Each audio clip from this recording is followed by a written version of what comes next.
ఒకప్పుడు ఆ గాలిలో పంచదార పరిమళం ఉండేది. ఆ మట్టిలో వేల మంది శ్రమజీవుల స్వేదం ఉండేది. నిజామాబాద్ జిల్లా గుండకాయల ఆసియా ఖండంలోనే అతిపెద్ద చక్కెర కర్మాగారంగా వెలుగొందిన మన బోధన్ షుగర్ ఫ్యాక్టరీ నేడు ఒక నిశ్శబ్ద మౌనరాగం. 1937వ సంవత్సరం 7వ నిజాం మీర్ ఉస్మాన్ అలీ ఖాన్ గారు ఒక గొప్ప కల కన్నారు. ఆ కల పేరే నిజాం డెక్కన్ షుగర్ లిమిటెడ్. వేల ఎకరాల్లో విస్తరించిన ఈ సామ్రాజ్యం శక్కర్ నగర్ అనే ఒక అద్భుతమైన చరిత్రకు ఊపిరిపోసింది. నాడు దాదాపు 6,000 మంది కార్మికుల కోలాహలం, 15,000 మంది రైతు బిడ్డల ఆశలు, ఇడ్లబండి చక్రాల సప్పుడు ఇవన్నీ కలిసి బోధన్ ప్రాంతాన్ని ఒక పారిశ్రామిక స్వర్గధామంగా మార్చాయి. గుర్తుందా? ఆ ఫ్యాక్టరీ సైరన్ మూత మోగగానే ఊరంతా మేల్కొనేది. పొగగుట్టాల నుండి వచ్చే ఆ పొగ ఈ ప్రాంత ఆర్థిక ప్రగతికి ఒక సంకేతం. వేల కుటుంబాల ఇళ్లలో పొయ్యి వెలిగించిన ఈ తీపి ఫ్యాక్టరీ కేవలం ఒక పరిశ్రమ మాత్రమే కాదు. అది మన తాతల ఆత్మగౌరవం, మన తండ్రుల గర్వం, మన ఉనికి. కానీ కాలం ఎప్పుడూ ఒకేలా ఉండదు. డిసెంబర్ 23, 2015 చెరుకు సాగు తగ్గడం, నీటి కొరత మరియు యాజమాన్య నిర్వహణ లోపాల వల్ల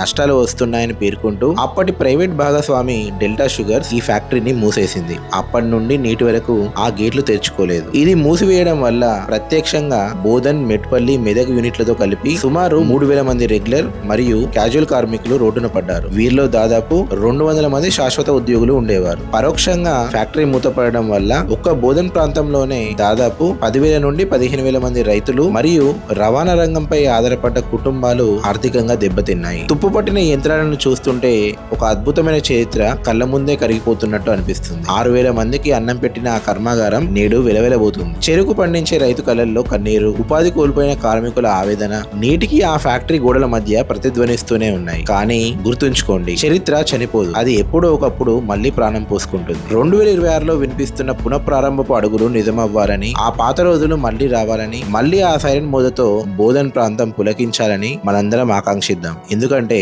అది మన చరిత్ర, మన జ్ఞాపకం, మన బోధన్ షుగర్ ఫ్యాక్టరీ. మరి మీ కుటుంబాలలో ఎవరైనా ఈ బోధన్ షుగర్ ఫ్యాక్టరీలో వర్క్ చేశారా? బోధన్ షుగర్ ఫ్యాక్టరీతో మీకున్న మెమరీస్ ని కామెంట్స్ లో పంచుకోండి.